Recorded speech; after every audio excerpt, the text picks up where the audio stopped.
Abakulembeze mu disitulikiti y'Eggulu balaze okutya okw'amaanyi olw'akasoobo k'okulwanyisa obuli bw'enguzi mu ggwanga okweyongedde ekisingidde ddala okusoomooza bannayuganda. Mu nsisinkano eno omuwandiisi ow'enkalakkalira mu minisitule y'empisa n'obwesimbu mu ofiisi ya Pulezidenti Alex Okello ategeezezza nti kaweefube w'eggwanga mu kiseera kino okulwanyisa enguzi tavaamu bibala. It is normal. So nobody will come.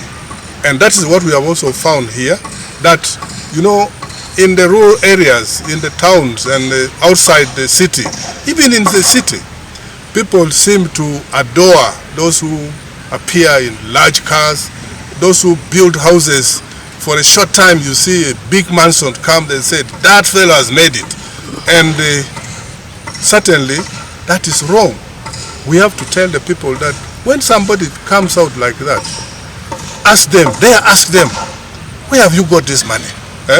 That is actually how we can expose this corruption. Bino bibadde mu nsisinkano gy'abaddemu n'akakiiko akakwasisa empisa n'obwesimbu aka Ethics and Integrity mu kaweefube akakiiko kano gwe kaliko ow'okutalaga ebitundu by'eggwanga eby'enjawulo mu kulaba nga kalwanyisa obuli bw'enguzi mu ggwanga. Mu kino Alex annyonnyodde nti ensengeka y'obuli bw'enguzi mu ggwanga ebadde eyimiridde ku kigero kya bitundu 27 ku buli 100 okumala emyaka 5 egiyise olw'okuba nti bannayuganda tebeewaddeeyo kumalawo omuze guno ogw'obuli bw'enguzi mu ggwanga. To be stagnant, that means the efforts that we are using is not producing the results that would be seen.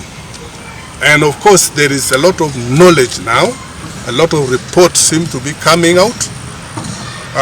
I would like to tell Ugandans that, you know, I have been in the fight against corruption for a while. And where people get to know that these are actually corrupt tendencies, then knowledge will begin coming. There are certain taxes which would be, the people are exempted from paying the tax. And then you'll find many billions are lost. That is a loss of revenue, certainly. Nicholas Abola omukwanaganya w'ebyamawulire mu kitongole ekikwasisa empisa n'obuntubulamu annyonnyodde nti abakwatibwako omuli n'abakulembeze b'eddiini baali tebafaayo. A paperwork issue. The problem of corruption is character. The problem of corruption is now character. So the fighting should also go into character. There is need to put string measures in fighting corruption. Laws like when somebody has committed corruption should go to life imprisonment, should be amputated, then we shall have that as a deterrent factor. If you steal, we cut off your legs. So when we see you moving without legs, we shall know this person has been corrupt. And our children will see, okay, corrupt people are being cut, their legs are being chopped off. Mu kiseera kyekimu Osborne Ocheng RDC we Amuru agamba nti okwekyawa kw'abantu kwe kwavaako okusigala nga bagamba nti abazadde abaana abakulembeze b'ebyobuwangwa n'abakwatibwako abalala baali basuddewo kampeyini z'okumalawo enguzi.